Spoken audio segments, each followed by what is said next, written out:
Bismillahirrahmanirrahim. Assalamualaikum warahmatullahi wabarakatuh. Alhamdulillahirabbil alamin. Wassalatu wassalamu ala Rasulillah.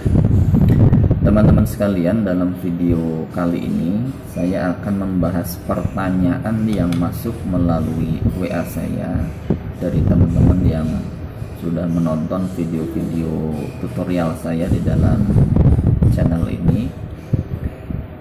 Ada pertanyaan mengenai upgrade PC jadul ya. Pertanyaannya, Bang, PC saya PC jadul katanya. Intinya bagaimana caranya supaya PC jadulnya itu bisa terkoneksi ke internet dengan menggunakan wireless seperti itu. Pada intinya sebenarnya semua komputer, baik itu PC ataupun laptop, bisa kita tambahkan dengan fitur namanya fitur wireless. Nah, dalam video ini saya akan membahas sesuai dengan pertanyaan yang masuk itu. Jadi saya akan menunjukkan bagaimana sebuah PC jadul, jadi PC yang lama ya, PC yang lawas, yang tidak punya fasilitas wireless, tetapi kita inginnya PC itu bisa terkoneksi ke internet dengan menggunakan wireless. Sebagai contoh ini ya teman-teman, di PC ini adalah PC, termasuk PC-nya PC jadul karena ini speknya hanya menggunakan spek Intel Core 2 Duo ya. Intel Core 2 Duo dengan kecepatan 2,99 dan RAM yang saya pergunakan hanya sebesar 2 GB, dan ini pun masih menggunakan DDR2 ya teman-teman. Ini masih menggunakan DDR2, dan kita lihat di sini tidak ada fasilitas internet dengan menggunakan WiFi. Jadi saya masih menggunakan kabel kalau memang mau menggunakan koneksi internet. Jadi harus menggunakan LAN card. Dan kita lihat di sini di dalam sistem di dalam device manajernya pun di sini masih belum ada wifi-nya ya. Dan kita lihat kalau dari sisi fisik komputer yang kita gunakan di sini, nah, ini termasuknya PC-PC lawas ya. Nah, jadi syarat utama untuk bisa menambahkan WiFi ke dalam komputer kita itu sebenarnya ada macam-macam ya. Ada beberapa pilihan, bisa menggunakan USB, bisa juga menggunakan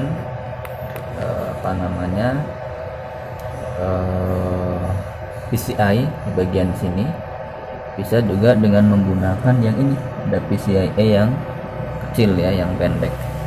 Jadi intinya semua PC, semua motherboard PC bisa kita tambahkan fasilitas. Video ini saya akan menggunakan wireless yang versi PCI ya.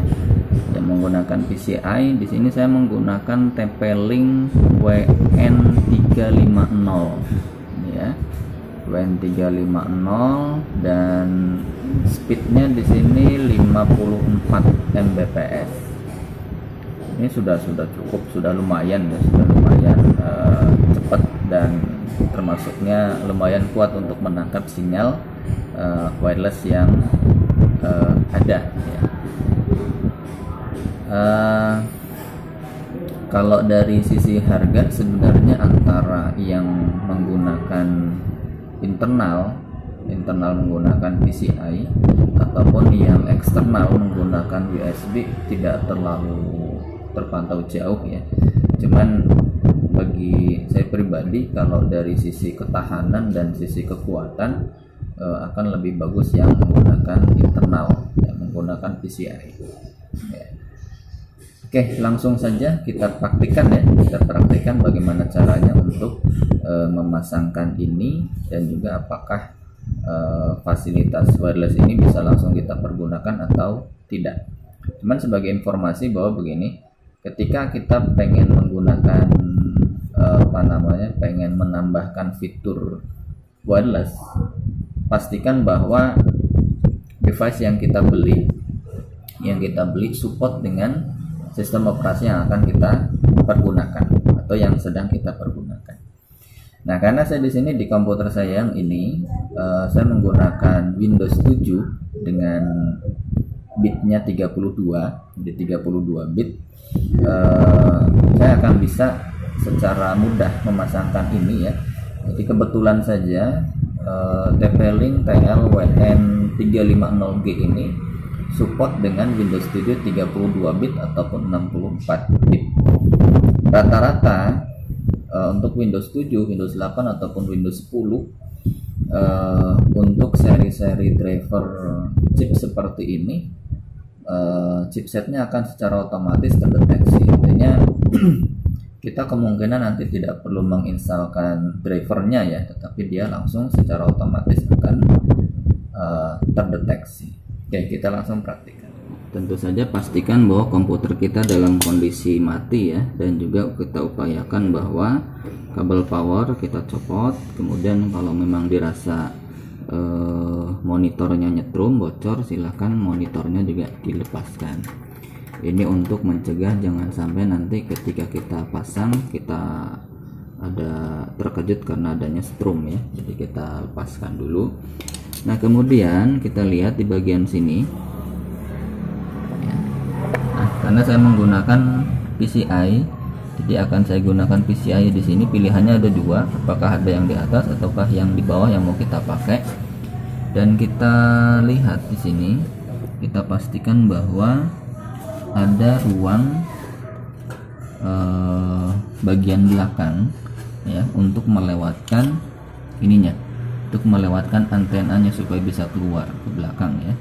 Oke, langsung saja kita pasangkan. Jadi tidak perlu susah-susah. Jadi ini saya masukkan ke belakang, kemudian kita pasangkan langsung ya. Oke. Nah, pastikan sampai terkunci, sampai betul-betul terkunci ya, sampai betul-betul terpasang. Kemudian untuk yang ini bebas mau diposisikan seperti apapun, nggak masalah ya. Oke, supaya kuat ini saya kunci dulu, saya baut dulu.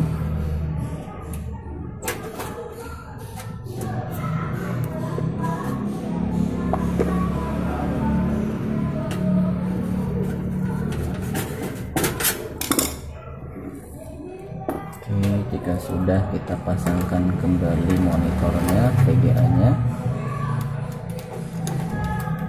Kabel VGA saya pasangkan, kemudian kabel power juga saya pasangkan.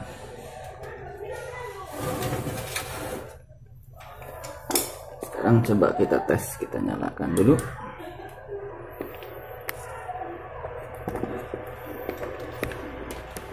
Lihat ya, apakah dia otomatis akan terdeteksi di Windows yang kita gunakan ini, ataukah harus ada pengaturan lain ya.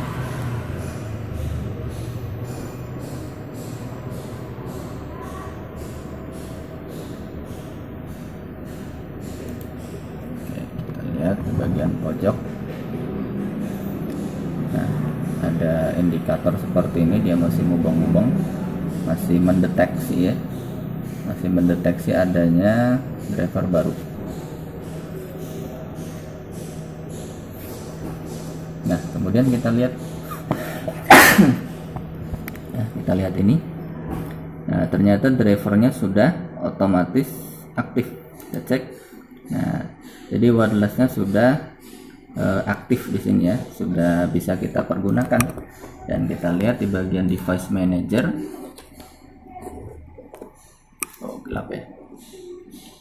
Kita lihat di bagian device manager, klik kanan, device manager, kemudian kita lihat.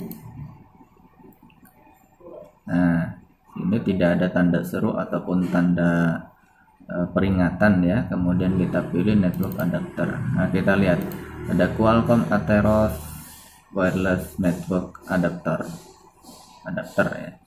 Nah, jadi wireless kita sudah bisa kita pergunakan, jadi tidak perlu lagi menginstal drivernya. Oke, jadi itu tekniknya. Intinya semua komputer kita, baik itu PC ataupun laptop dan PC sejenis apapun, bisa kita tambahkan fasilitas wireless, baik itu yang menggunakan USB ataupun yang menggunakan PCI ya teman-teman. Dan barangkali kalau misalnya tidak langsung terdeteksi, artinya perlu perlakuan khusus, bisa jadi harus melakukan instalasi drivernya. Kalau memang instalasi driver diperlukan dan kalau memang device itu kita beli baru, maka biasanya disertakan dengan ada namanya CD driver. Jadi silahkan teman-teman bisa menginstalkan dengan menggunakan itu. Namun apabila teman-teman belinya second, biasanya tidak disertakan driver, maka teman-teman bisa mendownload dari website manapun ya, sesuaikan dengan versi atau seri dari device yang dipergunakan. Atau bisa juga teman-teman menggunakan driver pack, dia akan secara otomatis. Oke, demikian tutorial kali ini, semoga bermanfaat untuk teman-teman sekalian. Assalamualaikum warahmatullahi wabarakatuh.